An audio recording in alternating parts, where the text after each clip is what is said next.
The whole fight week of the build-up has been great so far. We have to start with the table throw. We haven't seen that in a long time.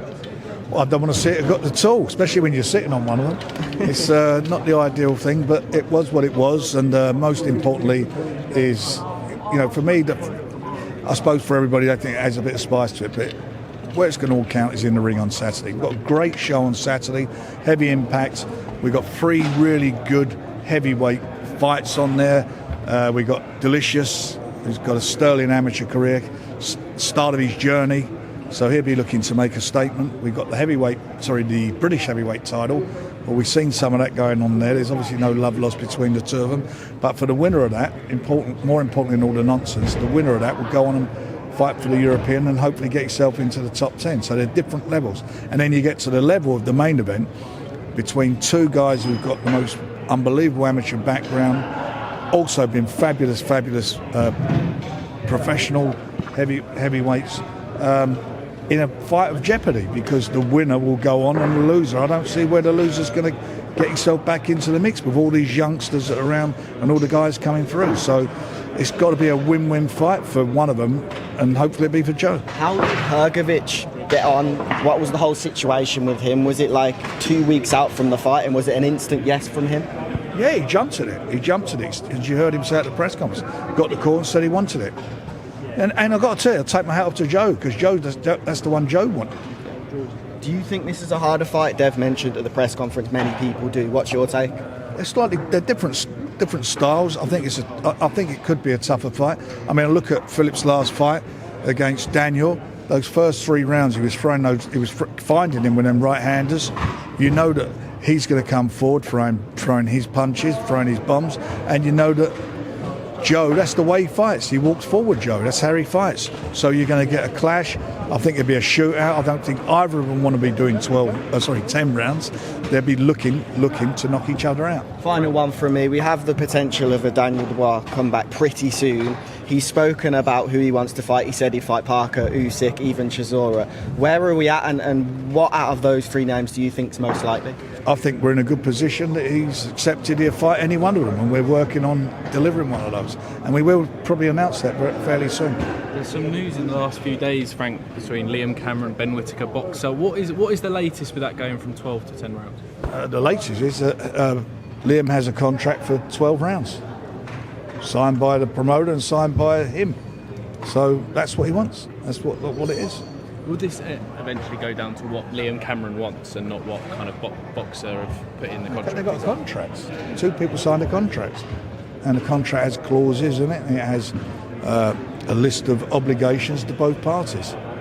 And we are where we are. Definitely. And who would you say, obviously, massive main event, Joyce and Hrgovic, who goes into this fight as favourite in your opinion? It's funny, I'm looking at it. I see with a lot of bookmakers that are making Hrgovic a big favourite.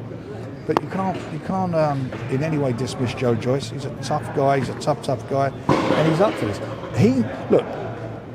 I'm the guy who wrote off Herich Chisora and told him he should have retired a couple of years ago. We'll see what happens on Saturday. I owe Joe this opportunity. I owe him that, and it's up to him now to take it. He's got the platform to do it. If he wins, he gets himself into the big time, and it's the same for Filip, though. I mean, they're 2 really nice guys. They're, as I say, they've been magnificent fighters from their early amateur days all the way to where we are today. Definitely, and this kick-starts a massive run for Queensbury on the zone as well. Just talk me through the schedule that Queensbury have. A massive start to this year. Well, we've announced only a few of the fights. We're announcing another big one on Monday. So we've got, we're in Nottingham, as you well know. There's a great fight there between Anto Kakachi and Lee. That's going to be a cracker. It's nigh on sold out. There's only a couple of tickets left for that, or a few tickets left for that. We've got that brilliant fight up in Glasgow with Josh and with Echo. And Echo, as he comes to fight. I think it's boxing news. The 3 fights of the year, 2 of them he was involved with. So you're going to get a fight with him, and I'm looking forward to it. And the Scots 2-time world champion, he's looking to get himself back into the swing and the mix again. So it's a competitive fight and a great undercard. Frank, just with the recent news of Dana White entering the boxing realm with TKO Boxing, What do you make of his opinion that boxing is broken, it needs to be rebuilt from the ground up? 1 world title per weight class, and do you see him as a rival in the sport now, a direct rival? I don't know what he's. I mean, look, he's got his opinion. I've got my opinion. It don't look broke to me. The only thing that's broke in boxing today is the tables. Other than that, we've had great. We're putting good shows on. They're quality fights. They're selling out. We've in this country, it's not broken. We've sold out. Look what we've had on all the shows at Wembley, Tottenham, big shows. People turning out from on a regular basis. Look at what's happening with just our shows that we're putting on. Got a fantastic crowd here on Saturday night. Look at even us down in Bournemouth a couple of weeks ago, sold out down there. We've got Scotland. There's only a few tickets left for that. We've got as I just said, the Anto Kakachi fight and Lee fight. That's a cracker of a fight. We're doing fabulous. I can't complain. That's his opinion. Will he be a rival? We'll see. Do you think he's capable of overhauling the sport in the way that he wants, doing 1 title per weight class? That's his choice. He'll do what he wants to do. He's been very successful at what he does. We're very successful at what we do. Are you open to collaborating with him if that opportunity arises? We're in the era of collaborating with everybody. Final one from me. Obviously not surprising in the current state of boxing, but Jake Paul challenged Anthony Joshua, and Eddie Hearn and Anthony Joshua entertained the idea. What have you made of that situation? What have I made of it? Yeah. I'll let you know if and when they make the fight. Just in terms of the fact that is now seriously considered by world class fighters like Anthony Joshua, like Canelo, considered taking that fight. What do you make of Jake Paul in this realm? What do I make of him? Yeah. I think he's a brilliant promoter. I think he really promotes well. He's not stupid, and he's made out of his previous life. He's turned that in and turned that into generating huge income. They're very smart guys, and that fight, if it were to be made, everyone's going to buy into it, aren't they? Everyone will watch it. You watch it? If you were Eddie Hearn, you would do the same thing. You would be open to discussing that. I'm not. I didn't like the Mike Tyson fight. Didn't like that at all, and I didn't watch it.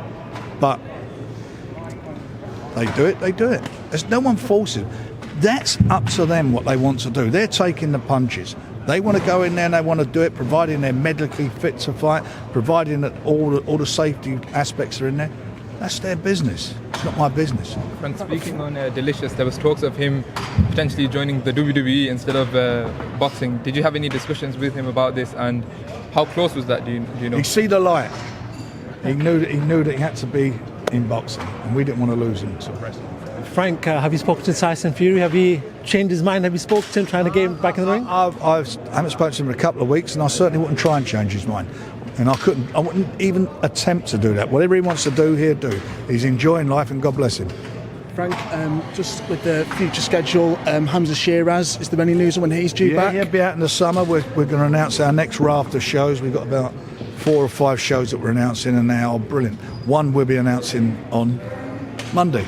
Do you think, obviously with Canelo signing that deal with Riyadh season, if it all goes well with Shiraz moving up in weight, do you think he could land one of those 2 Canelo fights in 2026? He could do that, but he's got to come back. He's got to show his match. He got that draw, and obviously struggled at the weight. Now he's moved up a weight, as you just said. It's up to him. He's got to go out, keep winning, and hopefully get himself. Frank, you've made it clear that you'd like to see Conor Benn knock out Chris Eubank Jr. You've made it clear who you want to see win that fight. How do you actually see the fight playing out, and what have you made of Chris Eubank, the way that he's carried himself in the build-up? First of all, we all talk about the best fight and the best. That's not the best fight and the best, but it's a fight. There's a demand for it from the public because of their history. So that's why it's selling so well and doing so much business. How do I see it playing out? I don't know if Conor can give away the weight. I don't know. I hope he can. Do you agree with Chris Eubank Sr. where he says that the fight is unsafe to make due to the weight? That's up to his teams to decide that. It's up to the Boxing Board of Control. That's not up to me. What fight would you want to see in 2025 if you could make one fight? What fight? Bloody hell. I'd like to see the undisputed heavyweight title fight. Frank, just a last one from myself. Talking about Chris Eubank Jr., Billy Joe Saunders' name always pops up. He's been on sidelines for the last couple of years. Has it entertained your mind to maybe see where that's going and if potentially he's going to enter the ring again? No, I haven't. I mean, I know Bill's been out there and he's been training very hard, so I hear. He'll make his decision what he's going to do. Who knows? Who knows with Bill? You know, Bill beat him last time. And they were young men then, and Bill beat him, and I thought he won it by at least 3 rounds. Frank Warren, thank you very much, sir. Thank you.